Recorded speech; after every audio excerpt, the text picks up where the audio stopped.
This is that was a loud music.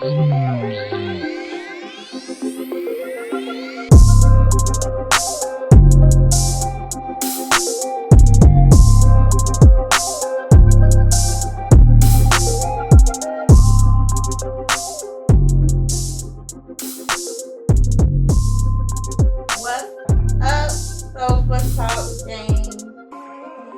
It's another episode with your girl, Lady Fenita, and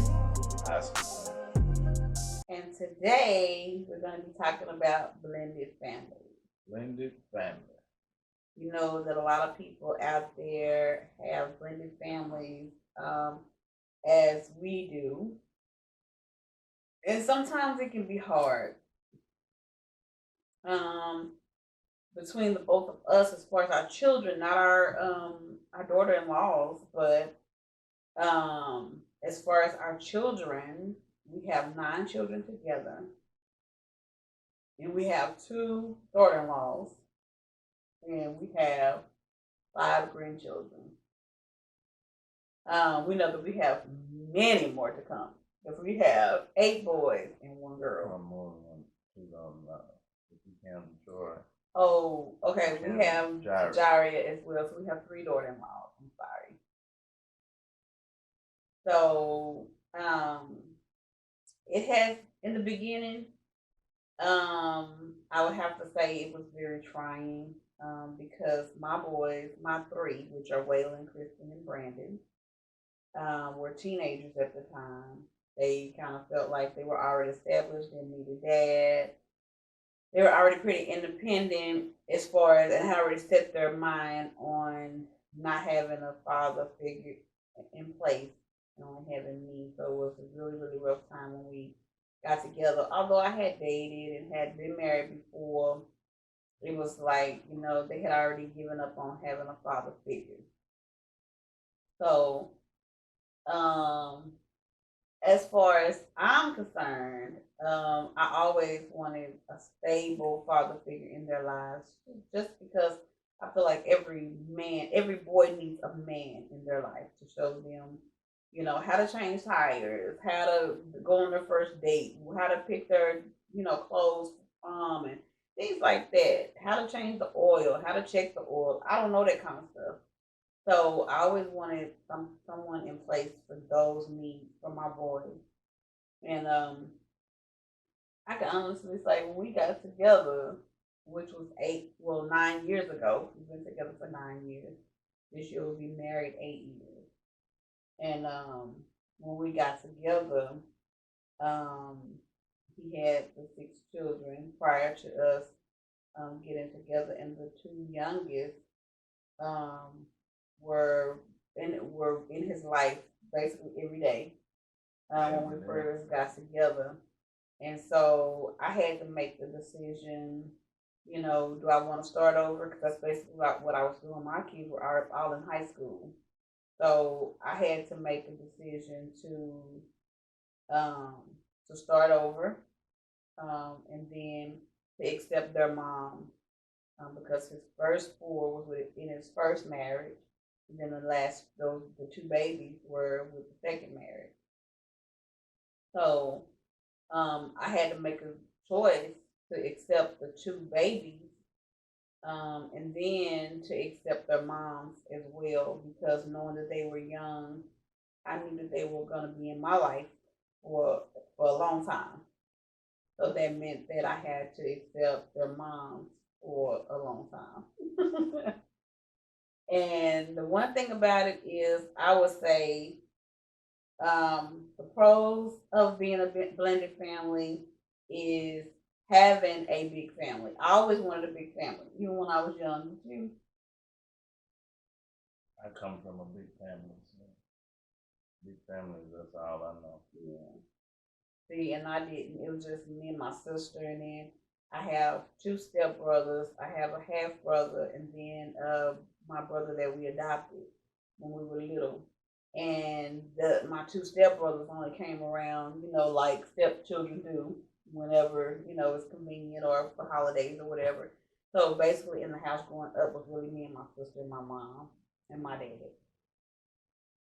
So always, even when I was young, first I used to say I didn't want kids. And then as I matured and got older, I always said that I wanted children. So after I had Waylon, I had my first baby, then I said, I really like this, and I really love the love that you feel as a parent from your children. That unconditional love and the way the kids look at you. You know that nobody loves you the way that they do. And so I was like, I could really have a big, big family. So that was one of the pros coming into relationship with Jay, that I got the big family that I always wanted. Um, Also, being a mom of 8 boys was really fascinating to me because it shows the strength, the name, the Mayberry name will be carried on. It's like we're leaving a legacy behind us when we leave. The Mayberries will ring because there's so many of them. And Wow. yeah, and I'm very proud about that.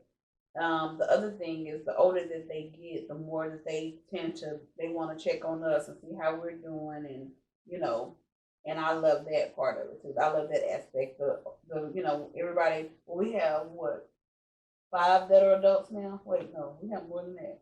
We have Waylon, Chris, Brandon, Corey, Jalen, and Adrian. Yeah, so we have 5 adult children now, and I think it's been a joy for me. We had some rocky patches, just trying to come together as a whole, as a family. I think that the children were jealous on both sides at one point, you know, because of the attention and because he came into a household with children. I think that plays a major factor as well. You got anything to say?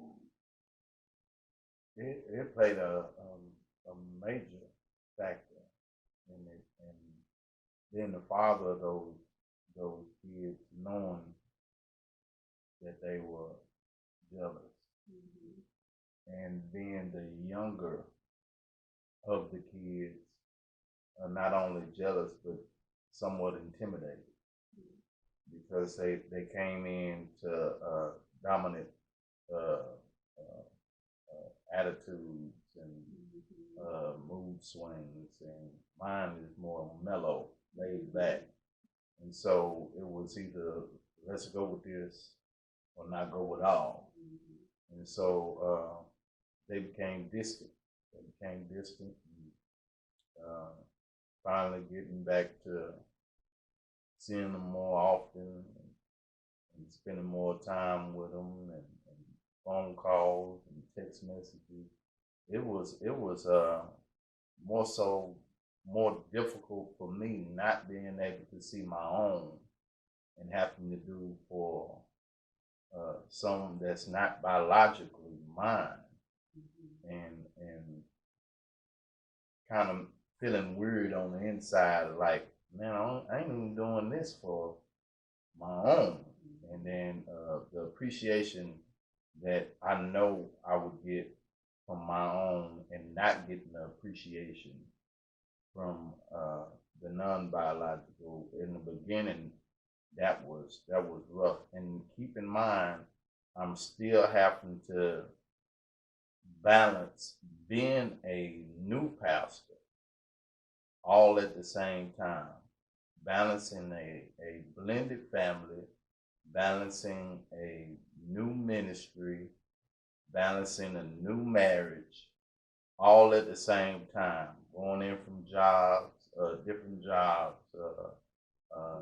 trying to provide for the family, then rush home and try to get my mind prepared for Bible study, and then wondering what my children are doing, where they at.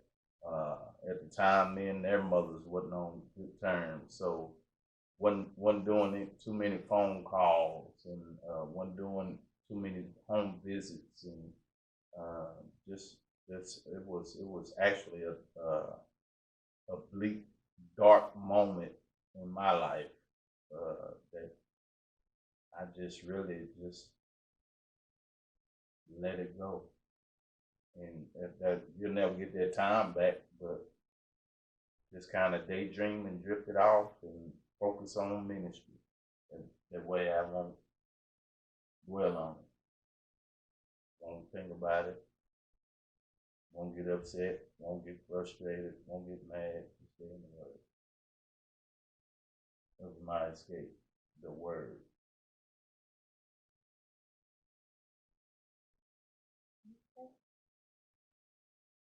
So, what was the pros The pros. coming into a blended family?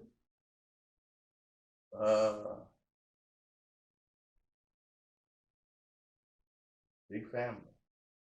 Big family. I came from big family, and as I think about it, somewhat hereditary. The blended family. My daddy had 8 brothers, 2 sisters. His daddy and mom wasn't together when they were married. His daddy had 8 other different children that had different mothers and fathers. So it was something that I kind of knew about. Really didn't want it for my family because I saw the things that my daddy went through, and I think that's why he took so much to keep ours intact, and that our family was blended. Because my big brother have a different daddy than I do, so it was always the only family that I saw, and it wasn't for a long period of time, was my granny and the late Pastor D.L. Barrett. Early on, I saw him in the house, and then they later divorced, and then Pawpaw Burge came in the picture. I believe they got married in '79. I was maybe 4 years old. So the blended family is pretty common in the Black community. How do we deal with it spiritually? How do we deal with it from a culture perspective? Many families are raised without the man in the house. There's single mothers, majority raising boys, and then that's how the whole turbulence began. So I believe it takes a man to raise a boy. So with those male individuals growing up without a father figure or role figure, all they would have is one perspective instead of 2 perspectives. So I was blessed to have 2 perspectives in the house. With my dad, I learned how to do all kinds of things: carpentry work, paint the house, do the yard. My mama, she liked to work in the garden, work in the yard, so I learned how to do flower beds. So that kind of molded me in my work ethic. I did landscaping. I do plumbing. I do a little bit of everything. So I got a little bit of both of what they brought to the table. Versus if I hadn't had the mother and the father, I wouldn't have to know how to do all of the things. Even when it come down to cut my hair, mama was a beautician, daddy was a barber. So that still met me in the middle. Both was raised in the church. So that biblical perspective and church background, it was always there, but not everybody has a church background. Not everybody has a mother or a stern father that they can lean on and depend on and get things from. So I kind of had it wishing that I was there to give all those things to my boys and my daughter, but looking at it on a positive perspective, I'm in the house with 3 boys. If they're willing, I'll teach them. If they're willing, I'll give them the knowledge on this. If they're willing, I'll do this, but early on, I wasn't gonna force myself on nothing. So I used to just sit back and just let you handle them when it came to discipline, or when they get to talking back and talking crazy, I let you handle it because I know me and I know my attitude. I see them and I see their attitude. Mine wasn't gonna go well if I would have allowed mine to go escalate. So I kept myself in isolation, head first in the Bible. If I felt myself slipping, I go to the church. That's it. That's a lot of times I spent a lot of time. Our first couple of years in that, I spent a lot of time down at the church, praying, doing anything, cutting grass, do whatever that to keep my mind off of some foolishness.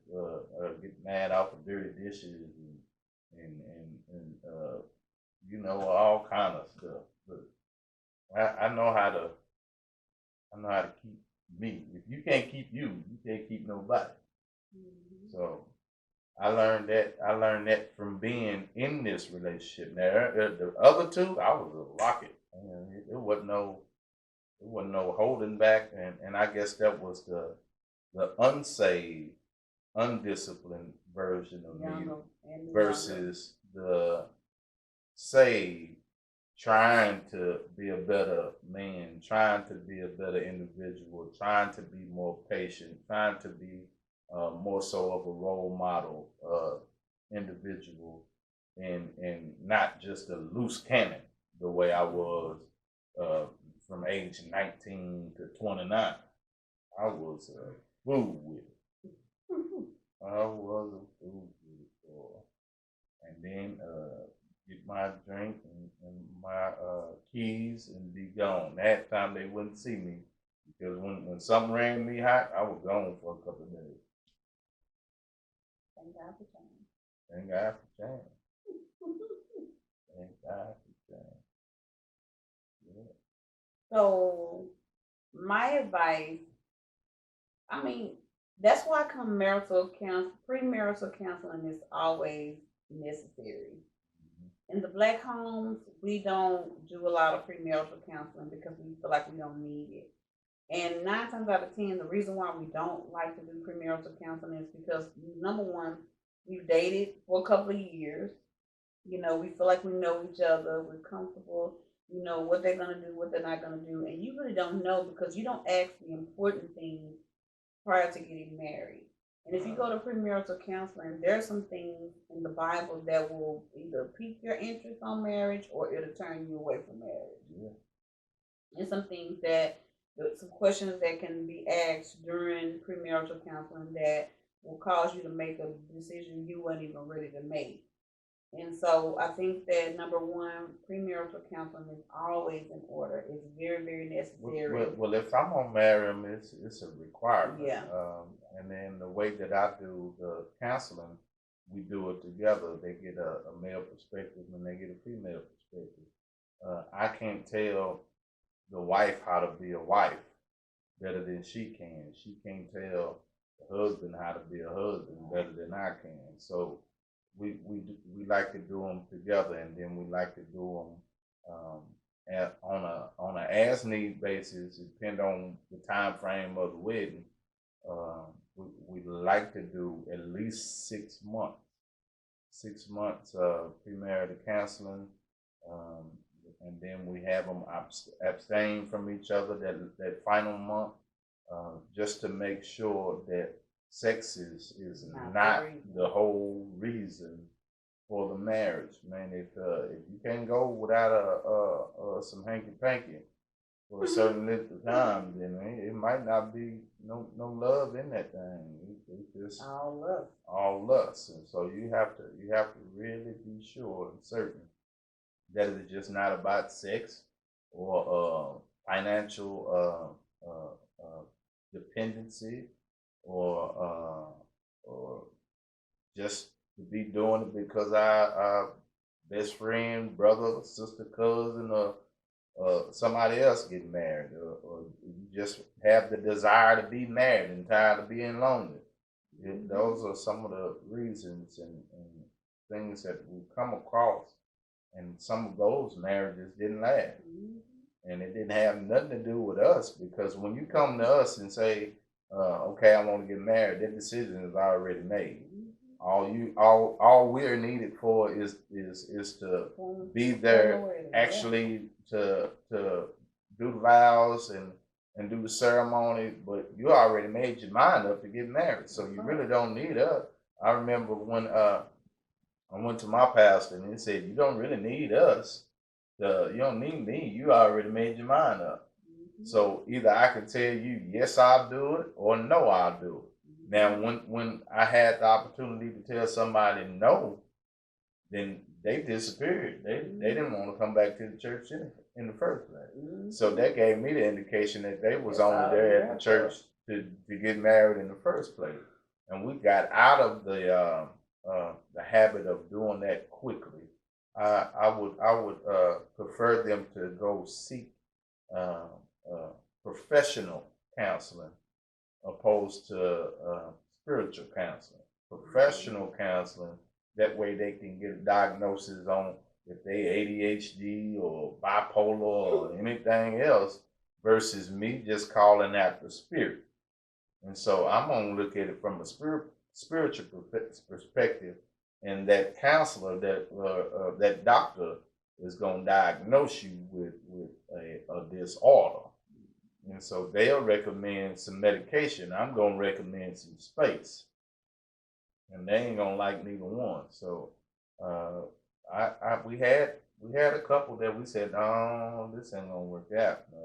The man turned around and looked at her and he said, I hate you. And then she was like, whoa.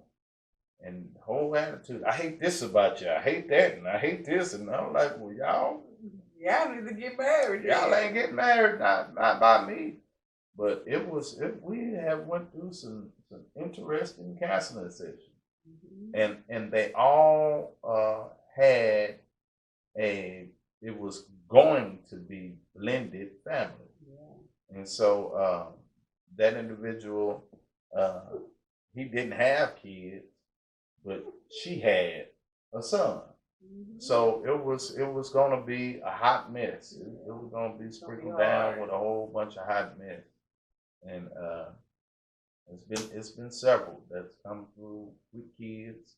Not too many that didn't have kids. I did a classmate wedding, and then I think he had 2, and then she had 4 daughters, and they didn't want to do premarital counseling. All they wanted me to do was marry.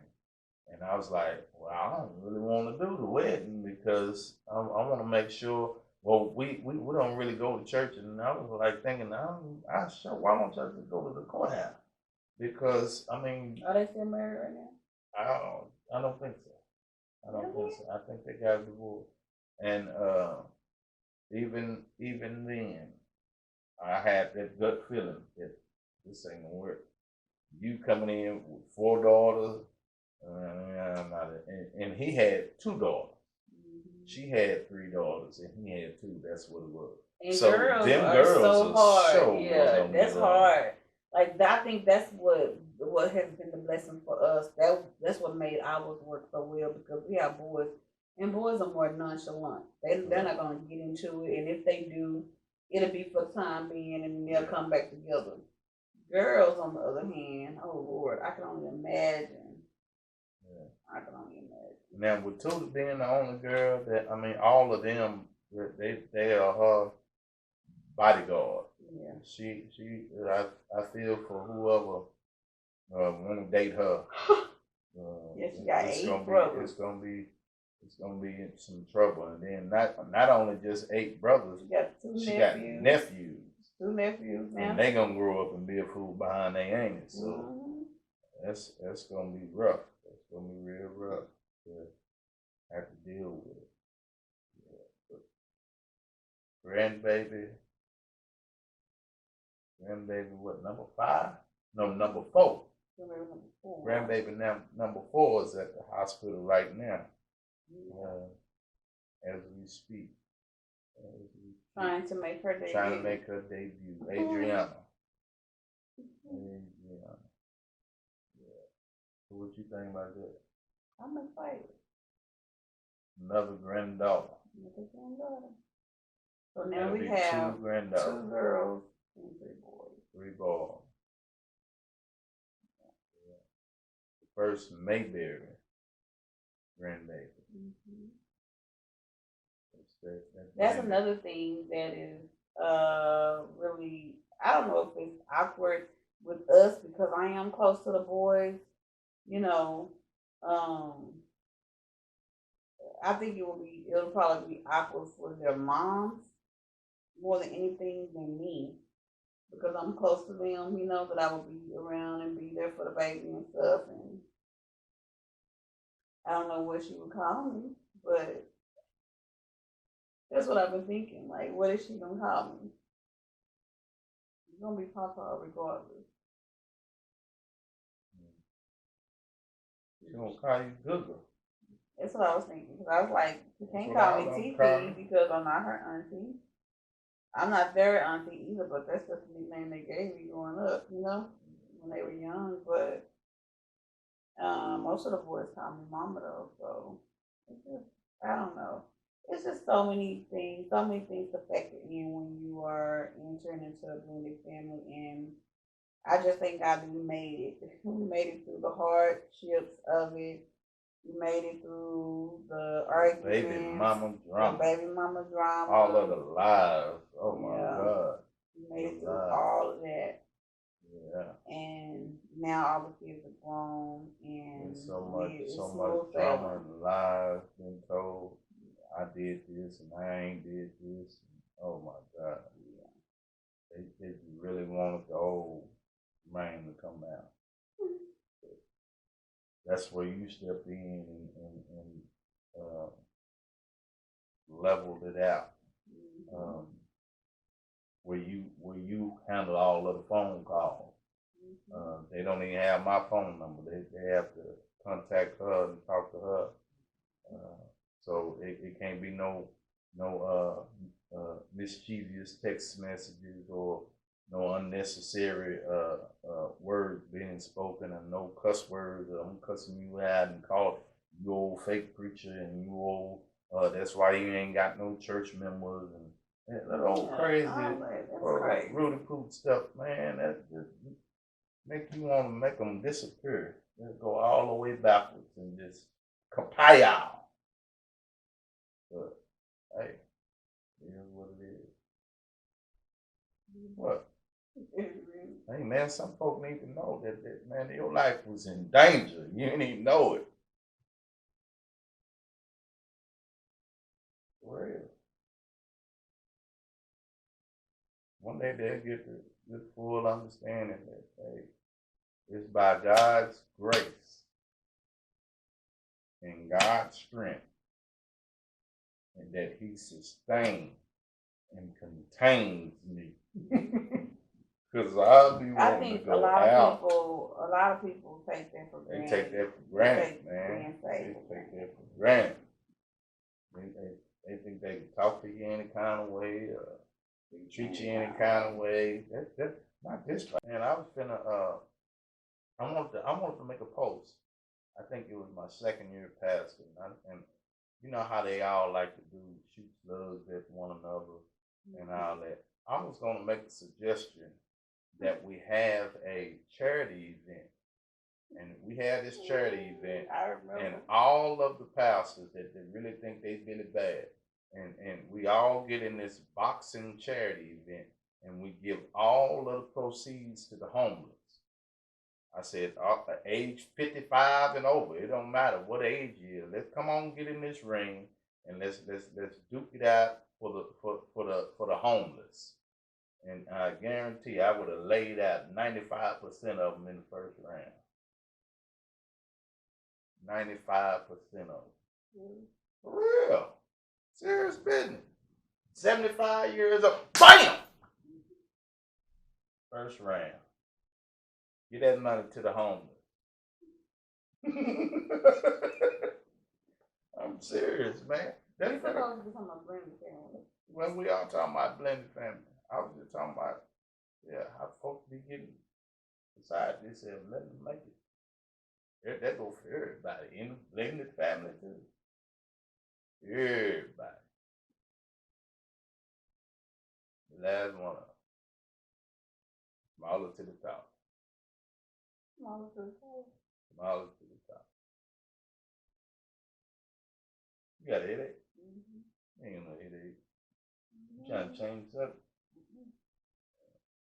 Were you through talking to the people? I had taken on that stupid rap. I shouldn't have ate it. I didn't know it was bacon though. I couldn't tell what it was. Bacon. Move over, bacon. There's something lean here. You make a commercial? Mm-hmm. No, you don't. Yes, I do. All right. So what else you got on the Well, so I wanted to say, premarital counseling is always in order. Always put that first. Please go seek counseling before you decide to get married. If there are red flags in your counseling sessions, do not proceed. Stop. The reason why I say that is because you don't get married to get a divorce. You're getting married to stay forever. The vow says to death do us part. How many times I say that at a wedding? 3 times. 3 times. Why I say it for 3 times? Father, Son, and the Holy Ghost. That's right. That's right. And the thing about it is, people get married because they feel like they do. I know so many people get married so casually, like it's the thing to do. And even in my first marriage, I didn't get married to get a divorce. I didn't want to get a divorce, but so many things happened that caused my hand. It forced my hand to get a divorce. I would have probably tried to speak it out, but I'm glad that I didn't, because I know now that I know you was my soulmate. You know that? Soulmate. Mm-hmm. Where you buying that? How you know? How you know? I know that because. Only you know that? No, you should know. How you know that? I know that. Well, how would they know if they soulmate? You would know because that person, like, when I got with him, everything about what was in him completed me. So many people think that money and all this other stuff is so important, and it's not. You have to look into that person to know. Like, I remember our first date. You remember what our first date was? Yeah. Where? Yeah. Where? Yeah, I don't know. What day was it on? Valentine. No. Yeah, it was. Nope. Yeah, it was. No, it wasn't. What was? That was our, okay, you're right in a way. That was our first official date. But you came to see me on what day first? The first time you came to see me. What day did you come see me the first time? On Christmas. Okay. Where? It sure ain't no date. Well, I mean, that's why I said that was our first official date. But the first time you came, it was just like, even though we had been talking and stuff like that, it's just when you came, I knew in my heart, you know, I knew that, I didn't know you thought that was a date. Well, I mean, The house full of folks. It wasn't a date, but I'm just saying it's the first official date that we got together. That's the first time we had really just sat in front of each other, because we hadn't seen each other anything yet. We had only been talking on the phone and stuff. You know? We seen each other in church. Yeah, that was it. I thought we seen each other at church after that. Yeah, that was Mama's birthday. No, it was Mama's birthday that we had seen each other when the kids came to perform at y'all program y'all had. Yeah, that was in February too. Who? So we went on our first official date in February to the comedy club. And then y'all had that program at church and you asked for the kids to come and dance. And they did. Whew. But,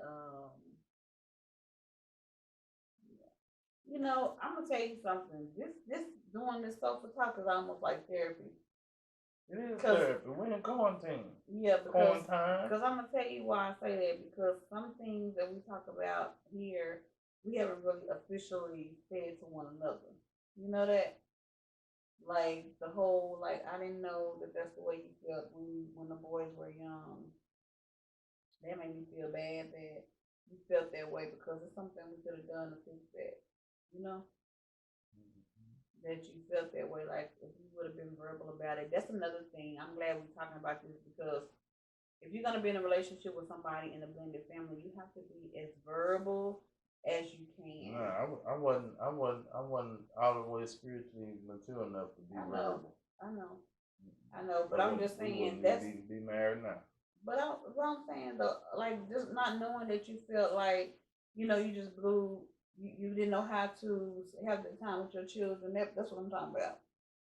Because you told me everything else that you felt about just coming in with my family, how my boys were, had already raised them.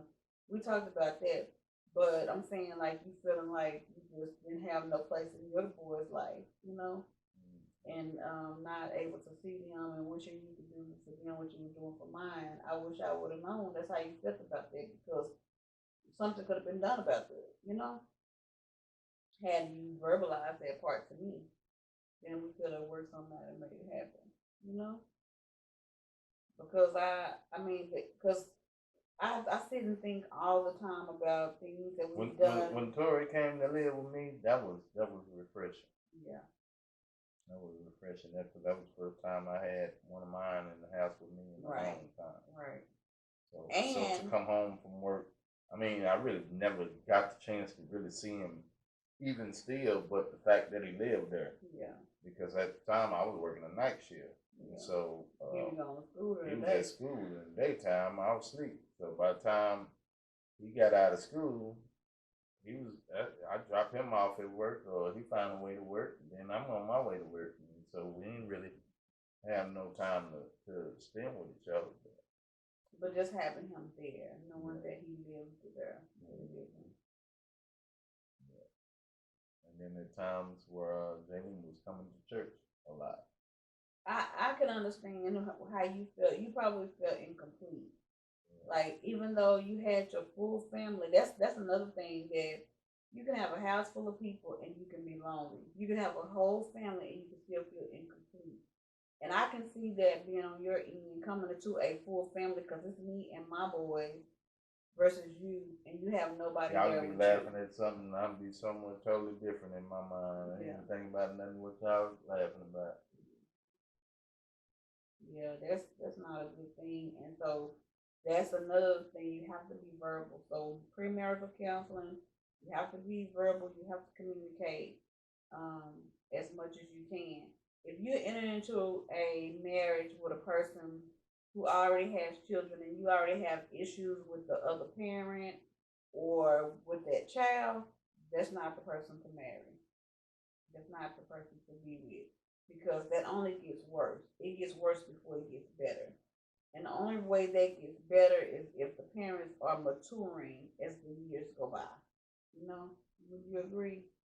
That only gets better if they're maturing because even with my situation with my boys now, Waylon and Brandon's dad, we never had an issue with him, but with Chris, we started having a semi issue with Chris when he was in like 9th, 10th grade. 10th grade. And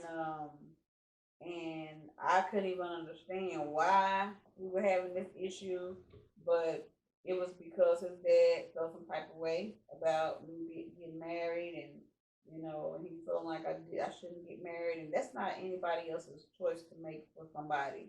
You know, just because I have your child doesn't mean that I don't deserve to be happy and be married, and I don't have to marry you to make that possible. But you have to know that that person is God sent, and you have to be able to pray with that person, study your word with that person, and make sure that y'all are on one accord before moving forward.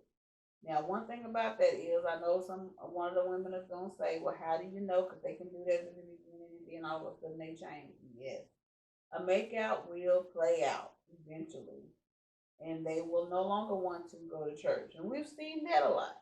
We had a lot of the guys that started out coming to church with the women and, you know, being faithful to the ministry and all that. And once they got married, we ain't seen them jokers no more.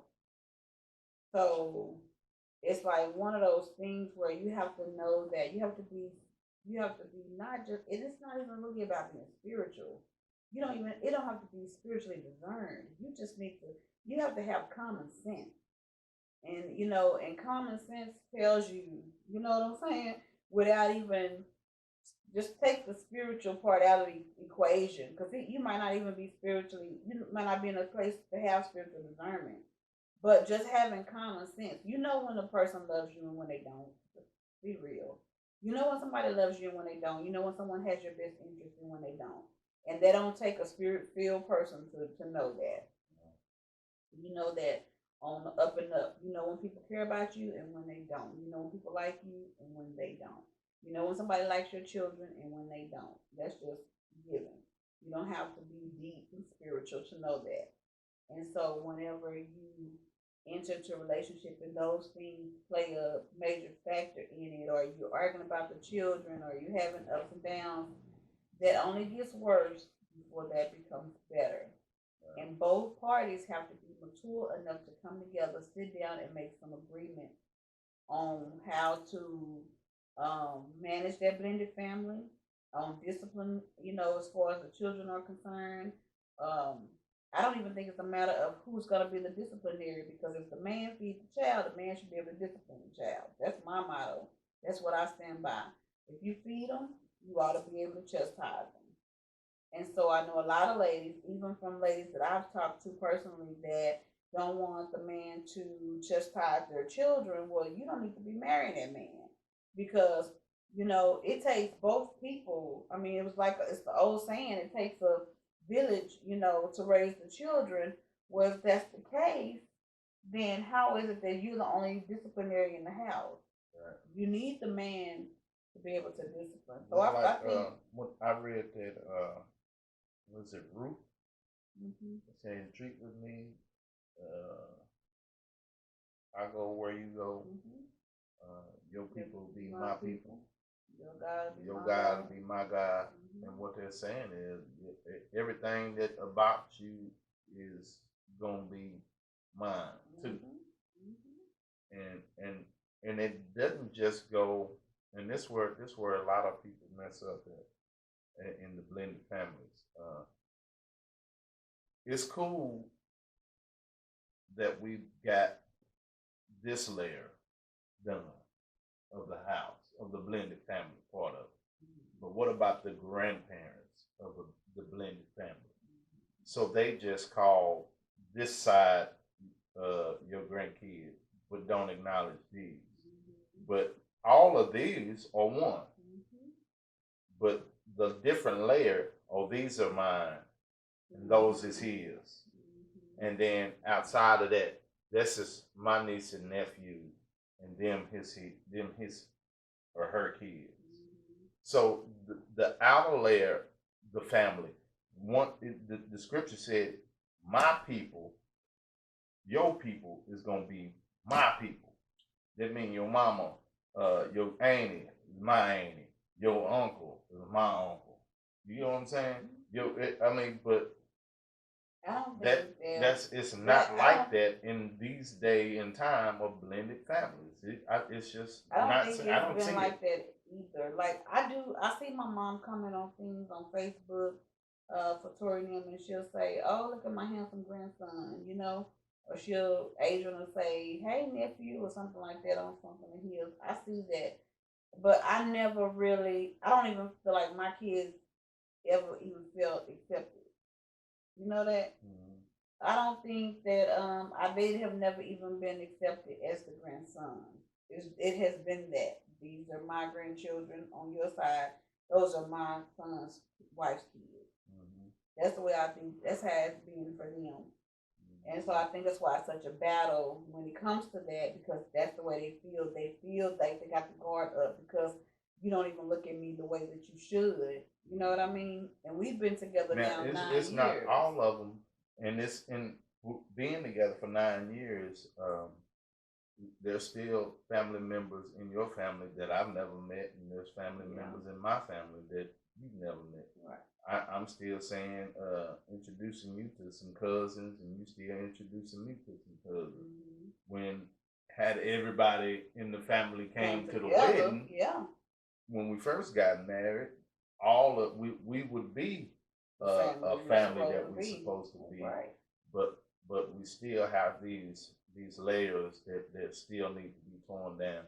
And one year I tried to take us down to Palestine, and we mingled at the family reunion, but all of us didn't go. We only had Tori and did Waylon go? Waylon didn't go. Just Tori went. Not even Jalen and the rest of them. So, but we had Tudor and TJ there. So we only had 3 of our kids there out of 9. So it's never, even on the Thanksgiving or holidays, we've never had everybody in one setting at one time. In the whole 9 years. The only time we had them together was when our wedding day. It was in the summertime, and that's probably then. That was then, because once we got married, they started all coming over a lot more. When we got married, and then I mean, I seen Uncle Reg. Uncle Reg, he acknowledges Waylon, but he never really acknowledges the rest of them. So it's like they pick who they want to be cool with, and then like even my brothers, they cool with certain ones. I mean, they ain't never really had the opportunity to be around nobody, and then nobody's really been around Chris. No, like Chris always out of town. Chris always out of town. Even when we first got married, even for the wedding, Chris was out of town. So it's always something. And then my family that I don't want to say it, but it is what it is, that I love the most, they live way in Chicago. And so and that's my rock there. If I need anything, it is. Every holiday I get a text message from my daddy's brothers, all of them. And when he died, they said that they was gonna be there, and they stuck by their word, and they hit me up on text. Matter of fact, Uncle called, text me today. Hey nephew, just checking on y'all, making sure y'all ain't swallowed up by the coronavirus. No, I'm trying to make sure y'all ain't swallowed up by the coronavirus. So, yeah, man. So I mean, but those even Tiny, she sent you a friend request. Ain't Nita. Ain't Nita. Uncle Carl White sent you a friend request. Nobody even knew who she was. She white. So yeah, I got a white Amy. And then your other cousin. Yeah. I can't think of her name. Christy. Yeah. Yeah. And then I got another cousin named Chris. K-R-I-S. K-R-I-S. Just like Chris. And she a doctor. All them in Chicago. And I got cousins in Atlanta. Got cousins in Tennessee. And then see, the thing about me and my family on that side, we grew up together and we was close. Now versus y'all family, y'all don't know a whole lot of y'all. So I know everybody on each side. I can drive this city and we can be gone all day long, and I guarantee you we can stop by a relative and eat. Let me just make this clear. My maiden last name is Fields. And so if there's any Fields that may watch this video, hit your girl up. You may be kids. I don't know none of the Field side. She don't. I don't know none of my Field side. See, the crazy thing about my family is my daddy wasn't raised with his daddy's last name. So I'm actually a Bond. That's crazy. Yeah. Last still when I think about it. It is what it is. Yeah. It is what it is. Gee. My papa was a Bond. I just want to leave y'all with this. Just be mindful, be prayerful, and be careful what you pray for. You know, I know that God says in His Word we can ask what we want, and He will give us the desires of our heart if our ways please Him. But what we want sometimes is not what's best for us. That's why I'm so glad, and I always quote Jeremiah 29:11. God said, "For I know the thoughts that I think towards you, saith the Lord, thoughts of good and not of evil, to give you a hope and a future." I think the King James Version says to give you an expected end. And I love that scripture because he said, I know what I think about you. I know the thoughts that I have towards you. I know which way I want you to go. And he said, I want you to have good and not evil. Because he wants your hope and your future to be great. And a lot of times we make decisions based on how we feel. We are so caught up on feelings. And most of the time we have to be led by the Spirit in order to make the right decision. And most of the time, people pray for what they want. We don't pray for what we need. And we don't pray God's will over our lives. And as I matured spiritually, I started saying, Lord, let your will be done. And that's not always a good thing, a good feeling. I won't say a good thing. It's not a good feeling. But sometimes what God wants for me is not always what I want for myself. We always want something else. And then God has something bigger and better in place for you. But you can't see it because you're holding on to that little thing that you feel is so vital and so important. So if I have to leave you anything today, I want to say premarital counseling, when considered marrying into a blended family, because that's what we're talking about today, blended family. Premarital counseling, pray and seek God and make sure you're making the right decision. Use common sense. Use common sense. If you don't do anything else, write down on a piece of paper your pros and your cons for entering into that long-lasting marriage. And reason why I started saying about the whole. There was some questions that I asked. I used to ask them to write down 10 things that you like about your spouse and 10 things that you don't. Mm-hmm. And then I believe it was somebody that wrote down a whole bunch of them that they 25. They had 25 or 30 things they didn't like. And only had like 2 things they did. And so when you sit down and analyze, when you look at that, that ought to let you know. Yeah. There is no way you can marry somebody that you got 30 things you don't like about them and 2 things that you do. Being sex was one. So we already know off back right there, off jump, why you're with that person. It's sexual, so it's lust, it's not love. So when you get tired of having sex with that person, you're going to have to figure out something else to do. 9 times out of 10, people start up arguments. They go out. They are experiencing infidelity. Yeah, it's just like you start doing other things because now what was keeping you there, what once kept you, no longer keeps you in that relationship. He no longer has your attention. And so we're gonna talk about that on the next Sofa Talk. What keeps the other mate's attention? What keeps the other mate's attention? You said we was gonna talk about something else on the last episode that we didn't talk about. What was that? I had said, what were you?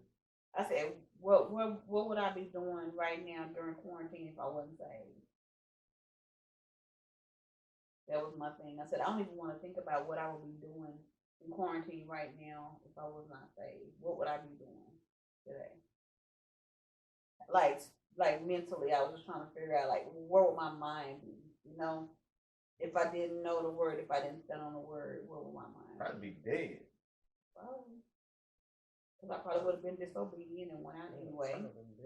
I would have still been going to work, knowing that my immune system is very low, you know. I mean, it's so many things I thought of that probably would have happened to me by now.